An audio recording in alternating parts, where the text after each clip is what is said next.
This is gonna be a fun video. Hence the bouncing. Are you excited, Barry? Do you know why this is gonna be a fun video? That's right, because we're talking about Greek mythology again. You know, I never thought I would have the chance to talk about the 12 labors of Hercules while also simultaneously discussing One Piece, but Oda, man, you came through. Alright, so, last chapter, 960, we got introduced to the man, the myth, the legend himself, Kozuki Oden. Captured 2 rabbits at the age of 2, killed a bear with a giant rock at age 4, he was gambling and drinking before he was 10, he got sentenced to a hard labor prison camp at age 10, he became the master of that hard labor prison camp. When he got out, he redirected an entire river to the flower capital at age 14, and right now at age 18, it's looking like he's gonna take down a giant boar the size of a mountain. So, rather impressive dude here, and I apologize for not making the connection. I guess during the chapter, I was so blown away by the accomplishments, and just so tuned to the One Piece frequency of things. I didn't realize it, but a lot of people were quick to mention, yeah, these are sounding a lot like the labors of Hercules. Not all exactly the same, and there was 12 labors of Hercules, and there wasn't, like, I don't think Hercules ever started the harem wars. You know, I don't think that ever happened, but there was a lot of things here that do sync up really well with that Greek story. So today, we're gonna go through the 12 labors of Hercules, referencing the ones that have been addressed already, and seeing where the ones that haven't been addressed might fit later into the story, especially the last one, because I'm just gonna throw it out there right now if you haven't read the labors. Oden is supposed to be dead right now, and in the last labor that Hercules has to do, it requires him to go to the underworld and then come back. So, I'm not saying anything, but I'm saying something, right? And by the way, there was another comment that I just loved in the review. It was somebody that was like, man, with all the stuff that Oden has done, no wonder Orochi is afraid that he's not dead, you know? Like, no wonder Orochi thinks he dunking him in boiling water wouldn't actually kill him after all this crap he accomplished. Alright, so yeah, we're gonna be going into that today. Little bit of backstory though, before we get into the labors. This is not gonna be a video on the life of Hercules. Alright, that's not the point of this. And even, like, the labors themselves are only one aspect of the story of that character, alright? There's way more before and after the labors, but the labors are the things we're referencing now, so that's what we're going to address. Few things to mention. I've never seen the Disney movie, which I know many people are going to be like, oh, I've actually not seen a bunch of Disney movies. I've never seen Pocahontas all the way through. I've never seen The Hunchback of Notre Dame. I've never seen The Beauty and the Beast Disney film. There's a lot of old school Disney films I've never seen, or not even old school, ones that were like came out in the 90s that I haven't seen, right? The idea here behind the movie, I've not seen it obviously, but it seems like Hades is supposed to be like the main villain, because I've played a little bit of Kingdom Hearts and I've seen some clips of the movie, and it really does seem like Hades is like the kind of guy that's like, I'm gonna get that Hercules. not really so much in the actual myth. Hades is actually not that bad of a guy. When Hercules has to go for the 12th labor to go into the underworld and get Cerberus, actually, Hades is actually pretty chill with them, to be honest with you. It's more Hera that is more of an overarching villain of this whole thing, if anything, right? But yeah, let's get started with the legend of Hercules, or Heracles, you know, or Heraclesan. Yeah, did you ever think of that? Yeah, Heraclesan, he's gonna be the One Piece true equivalent of Hercules. He's gonna show up, and Heraclesan and Oden are gonna have an arm wrestling match, and it's gonna get it on. So, not gonna give you the whole story, but I think most of us are aware of this much. Hercules is the son of Zeus, and a human named Alcmene. Now, Zeus is married to Hera. Hera, you know, she's not super happy about Zeus not keeping it in his pants and going around and getting it on with a lot of mortal women.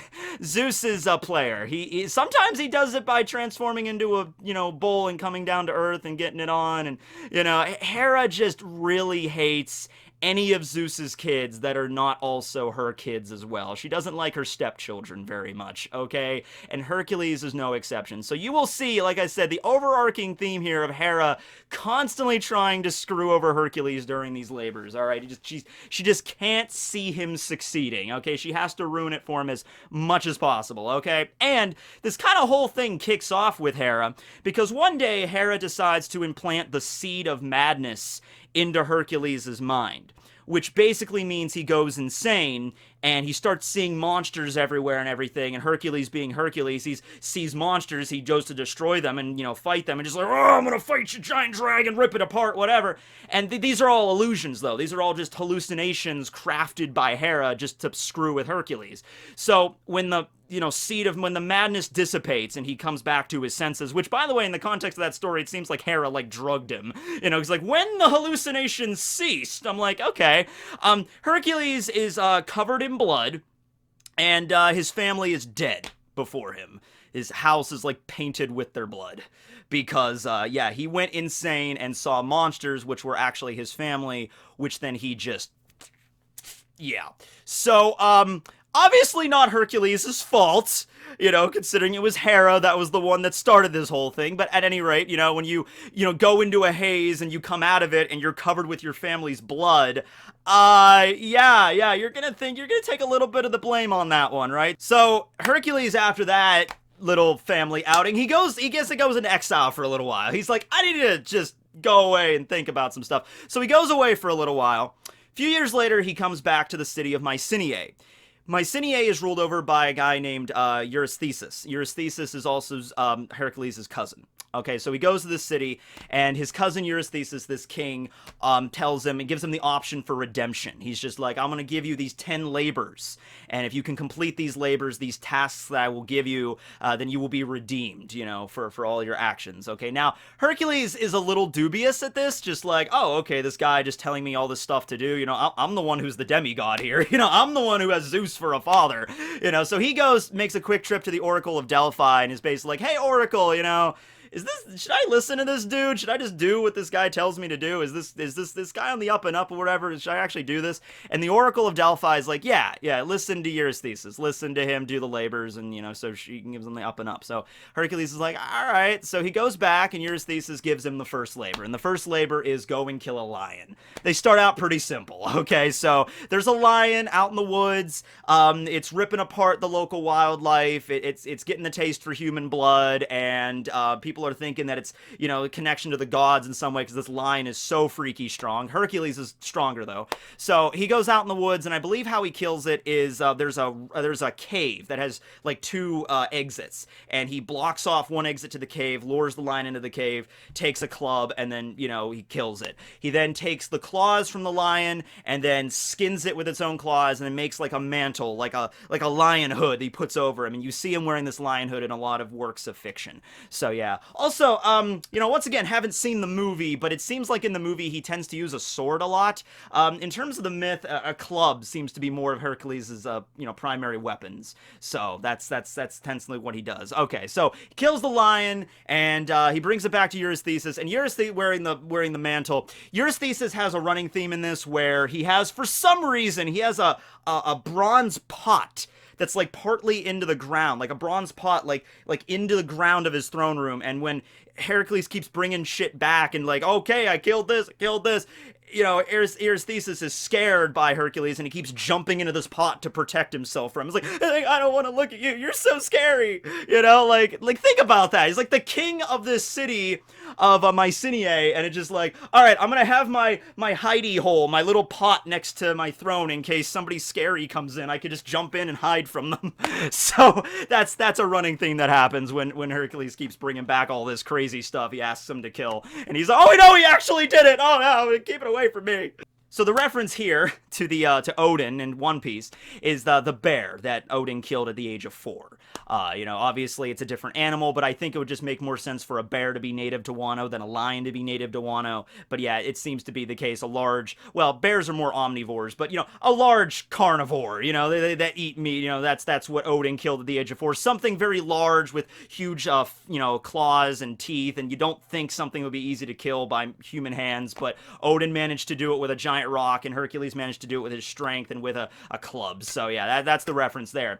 The next labor Eurystheus lays out is the Hydra. Now, immediately the reference you're going to get to One Piece is That's Orochi. Orochi is the Hydra, which, yeah, you would be right. In terms of appearance, Orochi is obviously referencing the Yamata no Orochi from Japanese mythology, but just in terms of appearance, a multi-headed serpent-like being, yeah, the Hydra is definitely something that resembles that very much so. So, Hercules has help from his cousin Iolaus with this adventure. Iolaus is also kind of a really strong adventurer kind of type, so they go to this swamp, they find the Hydra. The Hydra, as you probably could figure, because this is kind of also a famous part of the Labors, whenever you destroy one of its heads or you cut off a head. Once again, I really don't think that Hercules uses a sword in this battle. Maybe in some versions he does, but I'm pretty sure he just uses the club still. He's just beating the crap out of this snake, not slicing off the heads, which is more like poetic. Like, he slices off the head and two more grow back. No, I think it's like he literally beats the crap out of these Hydra heads,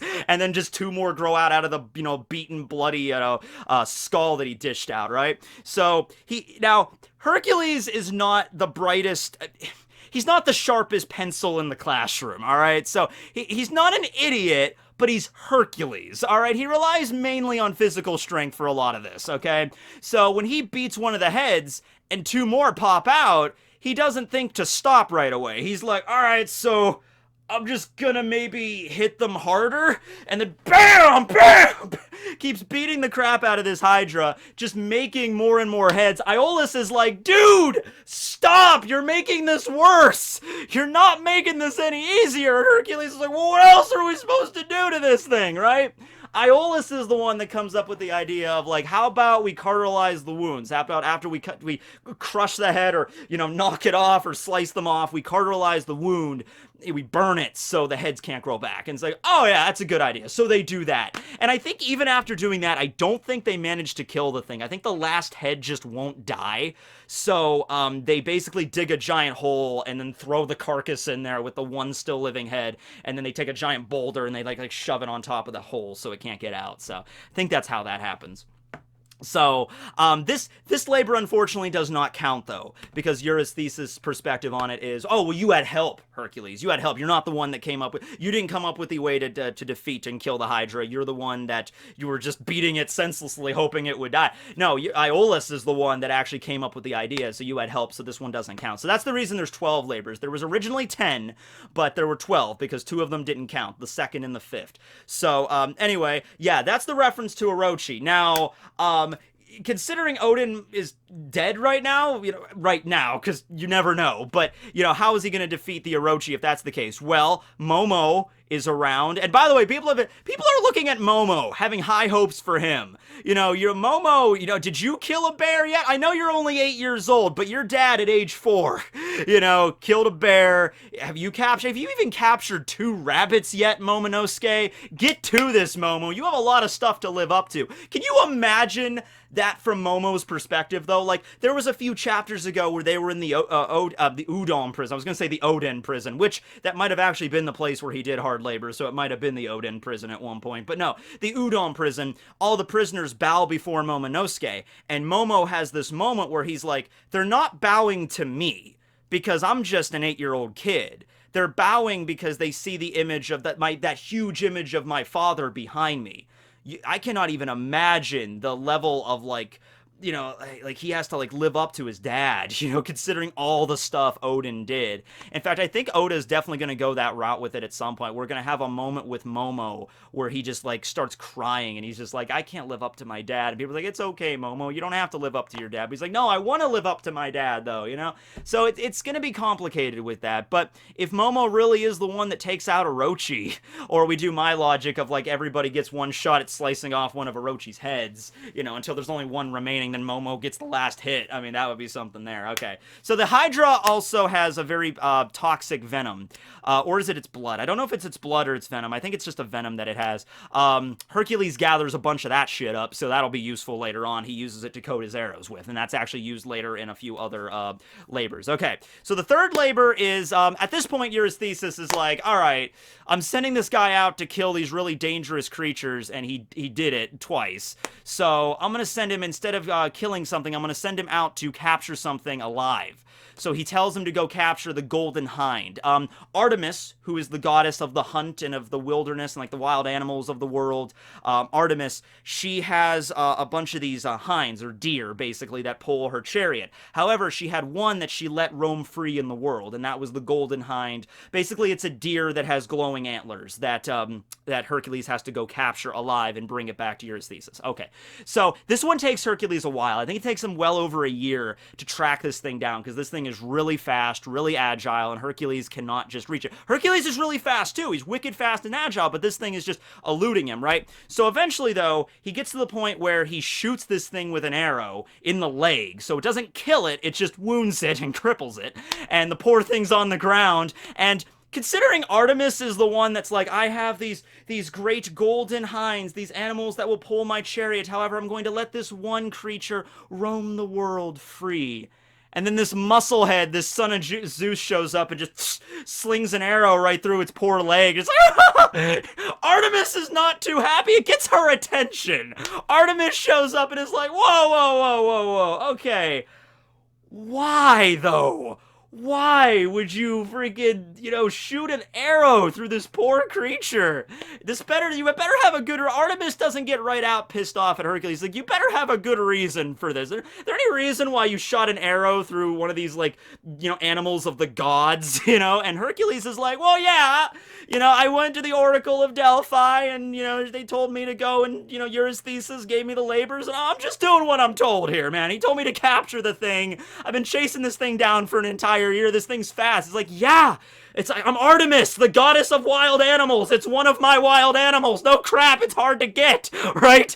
And so Hercules tells her, and she's cool with it, I guess. She's like, okay, well, fine, you can bring him back, but you gotta release it afterwards. So yeah, he brings back the hind, and Eurystheus is like, sure, okay, awesome, you did it, fine, I'll give you a check mark on this labor. And I believe they release the hind, and the Artemis probably heals it with her goddess powers and stuff, so everything's cool. They don't eat it or anything, but yeah, you feel bad for that poor hind, alright? So yeah, the third labor is in reference to Odin capturing the 2 rabbits at age 2. That seems to be the case, because it's an animal that is not necessarily dangerous, it's just really fast and agile, and you wouldn't usually be able to, like a human would not normally be able to capture rabbits, with their bare hands. You can, but it would be very, very, it would take some, skill to do that. So that's the reference to that there. In fact, actually, Odin might get higher accolades than Hercules on this, because yeah, sure, Hercules had to go over and capture this golden hind of the goddess Artemis, but you also figure he didn't do it with his bare hands. He had to use an arrow and bow to do it, right? Odin captured the 2 rabbits with his bare hands, so I'm just saying, Odin might get the accolades there. I've also heard references to a saying, or like a proverb, like the old proverb, like, you can't have your cake and eat it too, which that proverb never made any sense to me, because if you have a cake, it's in your possession, you can eat it. But I've also heard, like, a proverb, like, you can't capture, like, a man that, chases after 2 rabbits is destined to lose both of them. The idea of the proverb is, if you're going to, set your sights on doing something, you should just focus on one thing instead of deviating, because if you try to deviate your attention to get everything at once, you're probably going to fail altogether. The idea is that Odin, he's like, oh, you can't capture 2 rabbits. Well, Odin can. You can't have your cake and eat it too. Odin can do both. That's the point. That's the reason why it's so impressive that Odin did what he did. All right, so that's the reference there. All right, the fourth one, the Erymanthus boar. Okay, this is a reference to the mountain god that we saw in the last chapter, so this is involving the boar. Okay, so there's this rampaging boar that's going around the area. This is a very dangerous animal. So while as the hind was not necessarily dangerous, just really hard to capture, the boar also has to be captured alive, and this thing is very dangerous. It has these huge tusks that are coming out of its mouth, and they're just goring people, and so it's really dangerous, and it's just running rampant, so Hercules has to go capture this thing alive somehow and bring it back to Eurystheus. There's also, and I'm not going to go too much into it here, because it's unless it's really integral to the story, but these labors, a few of them, Hercules goes on some side quests while doing them. This this one involves a centaur who's Hercules' friend, and he stops by the centaur's like little house, and he's like, "Hey man, can I get some wine?" And the centaur's like, "Well, I don't really mind, but this is kind of like a community pot of wine, so all the centaurs are supposed to enjoy it. I don't know if I should give it to you." And Hercules is just like, "It's fine." So Hercules starts drinking the wine. The other centaurs get pissed. It's like, "Hey, this man's drinking our wine," and so Hercules shoots them with arrows. Yeah, so that is a little bit of a side quest there. But yeah, anyway, no, eventually the way he takes out the Erymanthus boar is that he basically hunts it to a northern part, like on top of a mountain where there's a lot of snow, and the snow begins to pile up, and the boar gets more and more exhausted running through the snow, and eventually chases that thing down to exhaustion, hog-ties the thing, brings it back to Eurystheus. Eurystheus hides in the pot, and call it a day. The fourth labor is completed. So this might actually lead to a few things in Wano. First off, the land of Ringo is a snowy region, so maybe that's what Odin's going to do. He's going to chase this mountain boar, this mountain god who's a boar, into the Ringo region where there's all this snow, and chase it down to get it to exhaustion and then tie it up. Maybe Odin's not actually going to kill the thing. Maybe just figure out some way to return it, to its child. Also, there's that Mount. It's Mount Fuji in Japan, but it's Mount Fiji in Wano, this giant mountain that stretches, behind the flower capital. We really haven't referenced that mountain too much yet. It's there on the map, but we haven't really seen it yet, in the story and in the context of that. So maybe Odin's going to chase the mountain god up that mountain. Maybe that's what the mountain god is from. He's from on top of that mountain where there's snow and everything. Maybe that might lead to something. I don't know. But yeah, the Erymanthus boar, definitely a reference to the mountain god that we got in the last chapter. All right. So the fifth labor are the stables of Argius, I think. I didn't write that one down, but the stables of Argius. Basically, this is at the point where Eurystheus is like, okay, I tried to tell him to go and kill these animals, these horrible creatures that are really deadly. He managed to do all that. Then I told him to bring them back alive. He did all that. I think this was the point where Eurystheus is like, you know what? Screw this. I'm just going to give him an impossible task. Something that's just not possible. This would be like the equivalent of, like, let's say, it's like, go and kill the chupacabra. Is this mythical creature, and let's say you actually bring back the chupacabra corpse. Like, here you go. It's like, oh, damn it. All right, well, now I want you to find me a unicorn and bring back the unicorn alive. He's like, never be able to do that. Brings back a damn unicorn. And he's like, at that point, you just be like, you know what? Screw this. I'm just gonna give you something that's physically impossible. Like, circumnavigate the entire world in 2 minutes, or grab the moon and give it to me, or travel to the other side of the, orbit the sun in 2 seconds, like something like that, something ridiculous. Now, Eurystheus does not do something that ridiculous, but what he does do, he's like, all right, listen, there's this king, and again, Argius, right? And he's got these stables, basically this giant barn. And this barn has not been mucked out in like 40 years. It's been decades. And this king of Argius also has like the most cattle out of anybody in the entire land. So all these cattle in this giant barn, and the manure is like literally mountains inside of this barn. So he's like, I want you to clean out that entire stable, make it spotlessly clean in 1 day. And so, for one thing, Eurystheus is thinking that Hercules isn't even going to accept it, because up until this point, he's been going after these mythical creatures and stuff, and these really dangerous animals. You don't think, Hercules is going to be like, well, of course I'll go and, wash the stables. Like, no, screw you. I'm a freaking hero. I'm a demigod. I'm not going to go and muck out the freaking stables. But no, Hercules, very humble, he's like, yes, my king, I will go do this. So he goes and does it. He goes Argius, and this is the story about bending the rivers. Okay, so in some stories of this, I believe he has a shovel. Like, they just give him, like, the king is a dick with this. He really is. He basically just gives Hercules a shovel and just like, you want to clean my stables? Because Hercules doesn't explain the whole thing with Eurystheus at all. He doesn't explain that I have been sent by Eurystheus and I have these labors and the Oracle of Delphi. No, Hercules, the son of Zeus, just shows up to this king, and he's just of Argius, and he's just like, I'm gonna clean out your barn for you. I heard your barn's pretty stinky. I'm gonna clean it out. And the king is just like, okay, hey, here's a shovel. In 1 day. It's like, oh, in 1 day? All right, here's a shovel. I like to see this. Now, there's a few different tellings of this story. One telling of the story is that the king, because he was so certain that Hercules was not going to be able to clean out the barn, he offers him a prize. He's like, if you can succeed in cleaning out this barn in 1 day's time, I will give you 1/10 of my finest cattle. And like I said, already he has all these cattle. He's like a lot of them. So he's just like, I'll give you 1/10 and they'll be my most prized cattle. All right. In other contexts of the story, Hercules negotiates with the king to get the reward. And in some stories, he uses the shovel to dig a trench to redirect the rivers. In other stories, he just, with his sheer strength, his buff, he just moves these rocks and that things out of the way and just, oh, and then the river just, so the idea is that the river, Hercules opens up one side of the barn and the other side of the barn, and the waters from this river just wash into the freaking stables, and the filth gets just blown out the back, and just...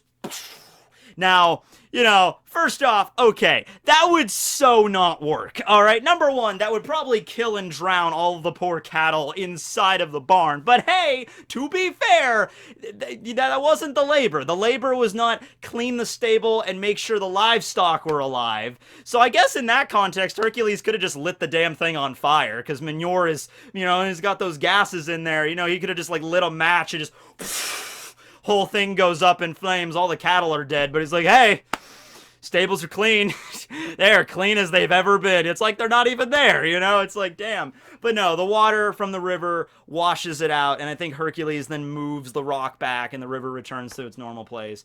The king, being a dick, does not make good on the promise, and they do not receive the cattle. And the king is just like, well, you know, take it up with a judge. So they do. Once again, there's like a little side plot here where a judge comes to town. He's like, all right, they go over the whole story again. And so it's basically Hercules' word against the king's. But the king had a son, and the son actually bore witness to Hercules bending the river and cleaning out the stables and agreeing on the promise and everything. So the king's son says, yeah, Hercules did this. I saw him do it, father. And so the king gets really pissed about that, so he just exiles both of them. He's just like, so Hercules does not get any cattle, basically, at the end of this story. I know that was disappointing, but yeah. So yeah, that's the story of the stables of Argius, and that's the reason why Odin moved the river to the flower capital. In the context of One Piece, he was doing it to help with drought, but in this context, he was just doing it to clean out a stable. But yeah, that's where the origin of that is. Alright, so the next few labors actually don't have any direct references so far to Odin, underlined so far, but we might very well get them, because if we've done 5 so far that have seemingly direct references to, like, Orochi and the rivers that were mentioned, the boar, the rabbits are probably the hind, and the bear was the lion, they're probably going to continue with these references in the future. Alright, so the 6th labor is that of the birds. Hercules has to go kill a bunch of birds. It's kind of hard, well, the birds are man-eaters, so that's the reason he has to kill, but why does he have to kill birds? I'm like, they're man-eating birds. I'm like, oh, okay. So, yeah, it's kind of hard because the birds can fly, and Hercules can do a lot of stuff, but he can't fly. So, and there's some other issues with it. So he basically asks Athena, the goddess of wisdom, who I believe is also his half-sister, hey, Athena, how do I take care of this? And Athena's like, oh, it's wise of you to come to me, because I'm the god of wisdom. You probably should have came to me for that stable thing, too, but whatever. Anyway, so Athena goes to Hephaestus, the blacksmith of the gods, basically. Hephaestus makes these things called, they're like castanets. They're, did I write that down? Yeah, actually I did. They're, called, crotalas. Okay, I've never heard of this instrument before. They're like iron castanets, sort of like bells. They make this really loud sound. So, basically, Hercules goes up on top of this hill with these metal castanets, these bells, and just rings them with his absurd strength. And the birds all fly up, and they begin to fly toward him for some reason, toward the noise, and then Hercules takes out his bow with the Hydra poison, and he just rapid fire shoots down all these birds. Awesome. So yeah, Hercules hasn't taken out any birds quite yet, but hey, King is a pteranodon, so maybe that's how King is gonna get taken out. They dip a arrow in poison and they fire it off, and that's how King's gonna meet his demise. All right, so that's the 6th labor. The 7th labor is the bull of Minos. So this one is kind of disturbing. All right, so the king of Crete, okay, he had this bull, and the bull was Minos. And the bull was supposed to be a sacrifice to Poseidon, the god of the weather and of the seas. However, this bull was so magnificent that he couldn't sacrifice it. Now, Poseidon got mighty pissed about this, because it's like, hey, that was supposed to be my sacrifice. He's like, well, I don't want to sacrifice. It's a really nice bull. He's like, it's really sexy. I'm like, oh, all right. You think it's sexy, huh? All right. Well, tell you what. I'll use my magical Poseidon god powers to make your daughter fall in love with the damn thing. And that, ladies and gentlemen, is how the Minotaur exists. I am not kidding about that. That's right. The freaking lady and a bull, and then boom, Minotaur.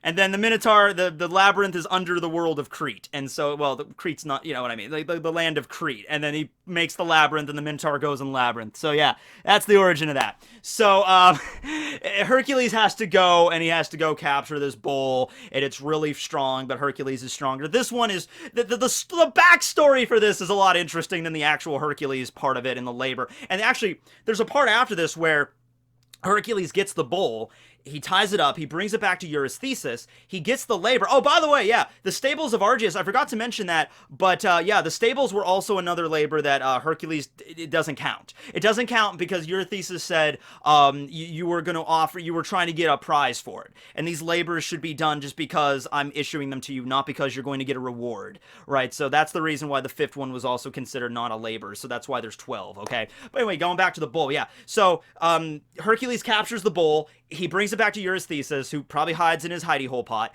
And afterwards, though, they don't return it to the land of Crete. Rather, Eurystheus just lets it roam free in the surrounding countryside. And then eventually, years later, Theseus, another Greek hero, is the one that actually kind of wraps up this story.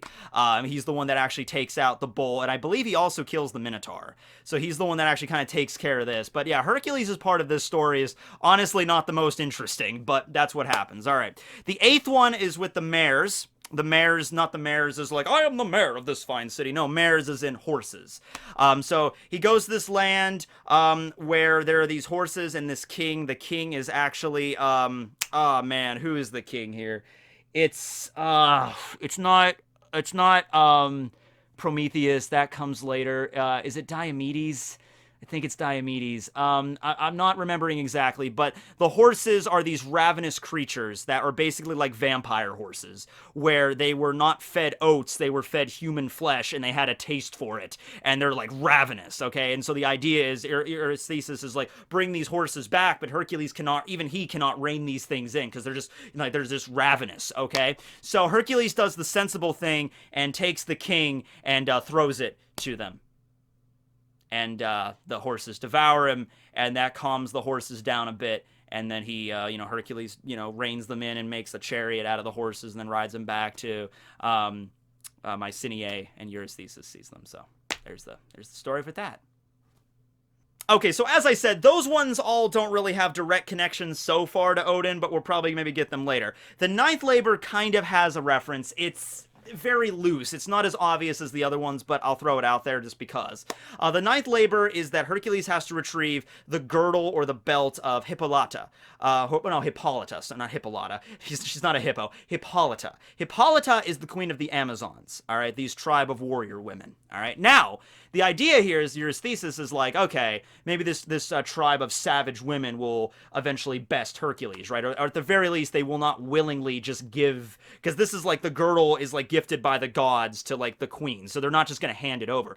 Well, that's actually almost what happens. Hercules goes to the land of the Amazons, meets with Hippolyta, and they're actually very diplomatic about this. And Hercules is just like, hey, I was told to come and get your girdle, your belt, and give it back to Eurystheus. Can I have it? And the queen of the Amazons, Hippolyta, she's actually like amenable to actually giving it to Hercules. But as I said, Hera, being cheating as she is, she's like, she can't allow that. She can't allow. Hera's up there on the cloud like, oh, no. There's no way it's going to be that easy. So Hera disguises herself as one of the Amazons and kind of spreads a rumor through the Amazon camp that's like, hey, he's going to try to kidnap the queen. And so the Amazons all get riled up about this, and this starts a huge battle between Hercules and his band and the Amazons. Hippolyta ends up eventually dying. All the Amazons pretty much get slaughtered, and kind of Hercules just picks up the girdle and just okay. Brings it back. Here you go. She really won't be needing it anymore. She's kind of dead. I don't think all the Amazons got killed there, but yeah, there was a lot in that battle. That was a pretty bloody battle. Also, interesting note that I was trying to reference it back. So there's the story that before he was even a year old, Oden flung his wet nurse across the room. So I was thinking maybe that's a reference to Hippolyta. Also, something interesting about the Amazons. This is one of the weird aspects of Greek mythology, as if all of this was perfectly sane and sensible up until now. A lady in a bowl having a minotaur. But no, the idea is because they were a tribe of warrior women, their breasts would get in the way of when they were throwing spears or like keeping like the bow, on their section there. So they actually would lop off one of their breasts. And so that was like a trademark of the Amazons, in Greek mythology. So that's kind of a weird thing there, but something I thought I should bring up, because if Oden really did fling his wet nurse across a room, he might have very well ripped something. You see where I'm going with this? Yeah, all right. So that's a very loose, it's a dubious connection at best, but that's the best I got. All right, so that's the 9th labor. The 10th labor also does not seem to be something that's referenced so far, but it involves the CATHLE of GERYON. All right, so this is cool. All right, you guys know about the Strait of Gibraltar. It's the strait between Libya and Spain, and it kind of like connects the Mediterranean to the Atlantic. Well, in terms of Greek myth anyway, Hercules was the one that created the Strait of Gibraltar, because Eurystheus is sending Hercules he's sending him way far out there for this one, because this is an island that's apparently in the Atlantic Ocean, and he has to travel outside, like further than any Greek has ever traveled. He has to go, and there's this giant mountain blocking the Mediterranean from entering the Atlantic, which before the continents separated, that was very much a thing, most likely. It was a mountain that blocked it, and then the continent shifted, and over the years, then that Strait of Gibraltar formed. But no. It didn't just form naturally. Freaking Hercules is traveling around, sees a giant mountain blocking his path to the Atlantic. So what does Hercules do? He jumps up and just pushes the mountains apart, creating the Pillars of Hercules, or the Strait of Gibraltar as it's known now, and then he passes into the Atlantic, arrives at the island. Now he has to get these cattle. All right, these cattle are famed, and he has to kind of gather all the cattle together, and he has to bring them back. I believe at this point he's sailing in a giant pot or a giant cup. Yeah, giant cup, right here. So yeah, it's not just a regular cup, it's the cup of Helios, who's the god of the sun. This might also be in the, well, Atlas is right there, so that's the next labor. So I don't know if he went in the giant cup to go bring the cattle back, but anyway, he goes to get these cattle. The cattle are guarded by Orthos. Orthos is the brother of Cerberus. Cerberus, 3-headed dog. Orthos, 2-headed dog. But still, that's a lot of dog, okay? So that's the sheep dog, basically, or the cattle dog that's guarding the cattle. So Hercules has to kill Orthos first. And then there's Geryon. Geryon is the son of... forget his name. When Perseus killed Medusa, a being emerged from Medusa. That being, whose name I'm blanking on, had a child. The child is Geryon. Geryon is a 3-headed warrior, giant creature sort of being. In some depictions, it's one body, like a giant's body, wearing like a loincloth, like a cyclops sort of deal, and it has 3 heads. In other depictions, it's literally 3 giant warriors melded together into one. So they have 2 legs, but then they have like 6 arms, and they share arms and they share a body, but they have more arms and they have 3 heads sticking out. All right, that's Geryon. Okay, so in order to get the cattle, Hercules has to slay Orthos and defeat Geryon, which he does. And in fact, this is another place where Hera gets involved, because while Hercules is trying to fight Geryon, this giant, 3-headed being with all these arms and stuff, and he's using swords, and freaking Hercules is trying to fight this thing. Meanwhile, Hera's in the background. Think about this. Think about how low you have to be. You're the mother of gods, and you're doing this crap, all right? In the background, Hera's, like, distracting Hercules by, I think, like, throwing rocks or arrows or some, or spears at him or something, hiding behind a rock, like, no, you can't win! And so Hercules, I think, takes a slingshot or an arrow and just flings at her and stops her from doing that. She has to retreat back to Olympus, and then that gives time for Hercules to defeat GERYON. And then he rounds up all the cattle in his ship or his cup, and he sails back to Mycenae, and then boom. All right, so cool.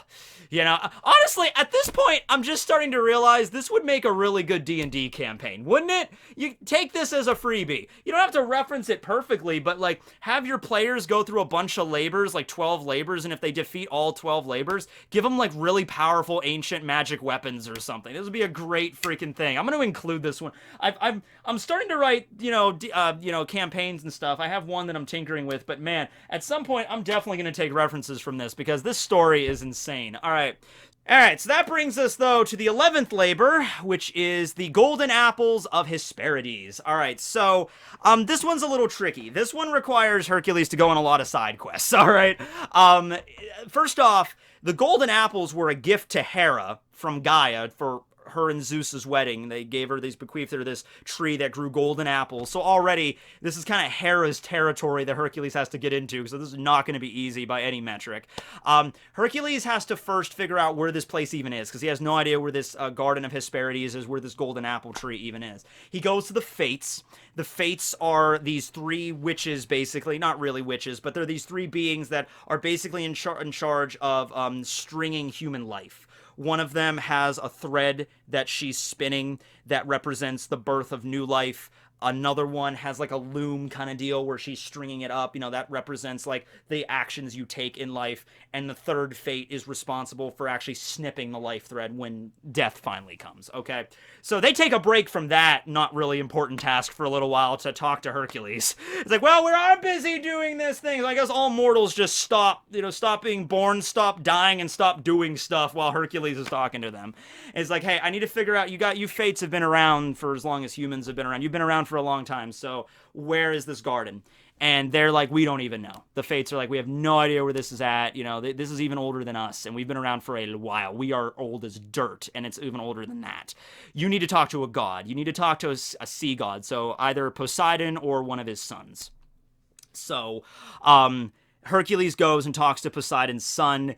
He doesn't really want to talk to Hercules, but he points him in the direction, I think, of Prometheus, or in like a journey that takes him up to Prometheus. Prometheus is the person that stole the gift of fire from the gods.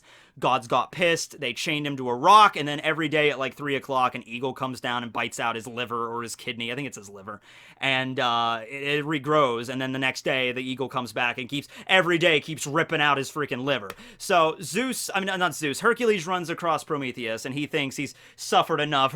Prometheus is like, oh, hey, Hercules, how you doing? Well, that eagle's gonna be coming down in about 20 minutes and biting out my liver. I'm gonna be in ungodly pain, and I won't be able to talk much. But until then, you know, what's up? So Hercules is like, all right, Prometheus, I think you've suffered enough. So he frees him from his chains, kills the freaking eagle, and then he's like, all right, do you know where to find these golden apples? And Prometheus, I believe, does know where to find them. He's like, yeah, I know where to find them, but you're not going to get them. It's going to be pretty much impossible for you to get your hands on this, especially considering Hera hates you so bad. The father of the Hesperides is Atlas. Atlas, as also a very famous figure in Greek myth, I'm sure you're aware of him. He is the Titan that was punished by Zeus to hold up the earth. So he has to burden the weight of the entire earth on his shoulders.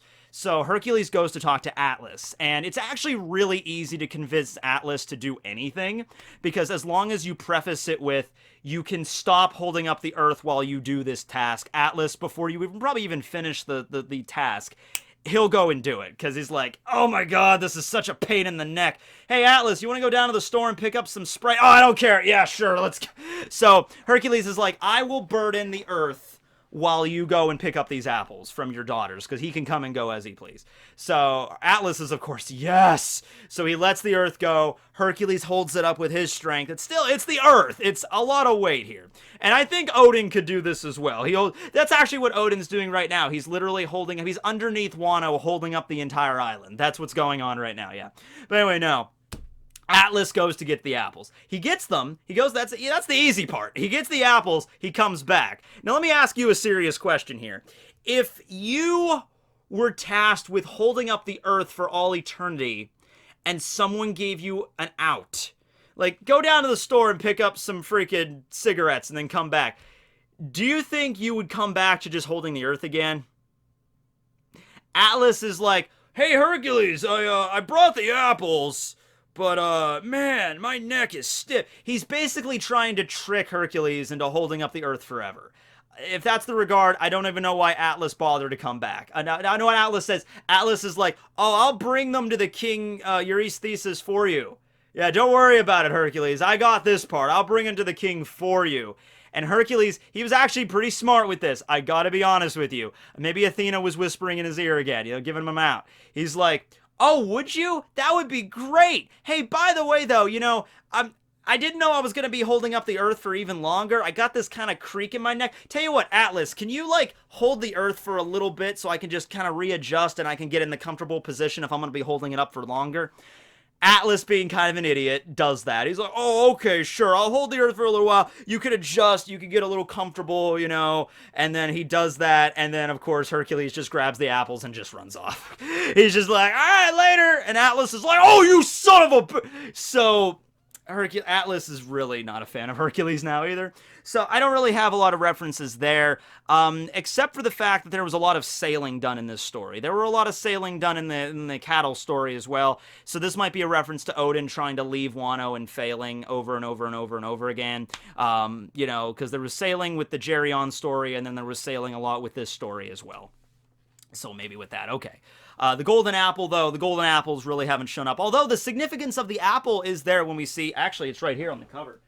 Got right there. See? We got Otama with the apple. So it's not a golden apple, but there are references to apples and just clean food and stuff. And the one land of Wano is just Ringo, which just means apple. So maybe there's going to be a golden apple tree somewhere in the wintry lands of Ringo. Who knows? I don't know. All right, so that's that. Now, moving on to the last labor. Now, this is the one I mentioned earlier at the beginning of this video, which I'm realizing this is way longer than I ever intended it to be, but there's 12 labors. What am I going to do? I love Greek myth. Okay, so here's the deal. After all of this crap... Eurystheus is like, he kills everything. He does everything I want him to do. Like, at this point, you think Eurystheus would just resign. He'd be like, screw you, screw this, I'm done. I'm done being king. Let me take my giant bronze pot and I'll go. But no, he's like, all right. Go to the underworld. The land of the dead. The freaking land of the dead, which no living human has ever returned to. I want you to go to the land of the dead. And I want you to bring back Cerberus, the dog of Hades. Final labor. Last chance for romance. If you can do this, I will eat my own loincloth. Or I'll eat my own toga. Whatever yours. I'll eat my own crown. Whatever. So... Hercules, be it Hercules, is like, yeah, sure. Now, considering he is going to the underworld... By the way, this story I love because it basically just makes him out to be Chuck Norris. You know the story Chuck Norris is this, like, Chuck Norris died 10 years ago. The Grim Reaper's too afraid to tell him. That's basically this. Because Hercules goes to the underworld. Now, you have to cross the river Styx. You have to get on Charon's boat and you have to cross Styx. You need, like, a token to do it. Hercules doesn't have money. He doesn't have any money. But Charon is so afraid of Hercules. He's just like, you know what? Just get on the boat. You know what? Honestly, I'm not messing with you. I'm not going to deny you passage. Because Hercules could just, like, snap his neck. So he's like, get on the boat. Come on, I'll give you a freebie. Come on, let's go. Let's go to Hades. Let's go. So he ferries him across Styx. He gets to the land of the dead. Gets to the underworld. And Hades is there, okay? Along the way, he also frees some people. I think Theseus is there. I think he frees Theseus and whatever. But was it Theseus? There was another hero that he frees along the way. That's not really important. That's more of the side quest. Okay. He gets to Hades. Now, unlike the Disney movie, which, like I said, I haven't seen, but it seems like Hades is, like, the villain here. Hades is actually pretty chill with Hercules in this labor. Now, keep in mind, Hades is the older brother of Zeus. So, under normal circumstances, Hercules could just announce that pedigree as like, I'm the son of the father of gods, Zeus himself. Under normal circumstances, that kind of, status will get you into any club in the city. But this is Hades, Zeus's big brother. It was Zeus, Poseidon, and Hades, actually, that were all the brothers that defeated the Titans that started this new era. Hades took over the underworld as his domain, Zeus took over the heavens, and Poseidon got the sea. And the land was Gaia, or just the humans took over the land, or something with the land. I can't remember exactly. But, Okay, so Hercules goes up to Hades, the lord of the underworld, and is basically like, hey, can I have your dog? Can I walk your dog for a few hours and bring him up topside and show him to Eurystheus? And Hades is like, you know what? Sure. Yeah, you can bring my dog.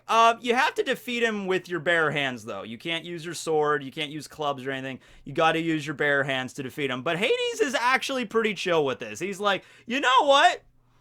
If you can do it, sure. I'm not going to stop you. So, of course, Hercules is wicked strong. He wrestles this three-headed dog with a serpent for a tail off the freaking ground. He wrestles it, grabs it, drags it back topside. The thing, this is a being that is supposed to exist in the land of the dead, and you're dragging it against its will into the land of the living. This dog gets horribly sick. It starts puking all over the place. Poisonous plants erupt from the vomit, and this dog, this poor sick dog, is like dragged into the freaking throne room of Eurystheus. Like, here you go, I brought Cerberus.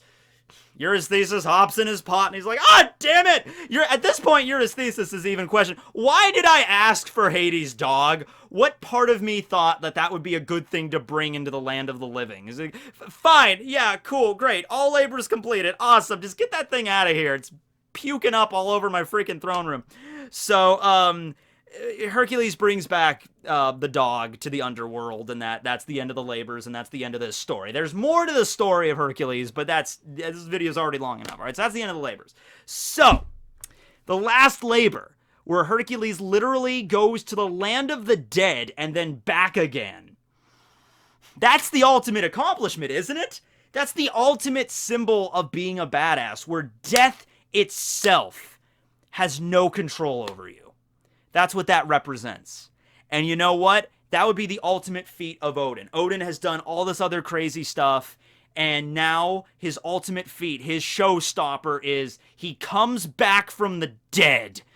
He probably, if he does come back and he's alive, he probably wasn't dead to begin with. I'm not saying like Odin just, he bursts out of the ground and he just, I'm returned, you know? Like, no, I just think, like, you know, I wasn't dead to begin with. I managed to escape death. You thought I was dead. Everybody in the country thought I was dead. I'm still alive, everybody. You know, so I think that's more likely than what's going to happen. But, yeah, the labors are definitely a reference to Hercules. I mean, Odin's labors that he did are definitely a reference to Hercules' labors.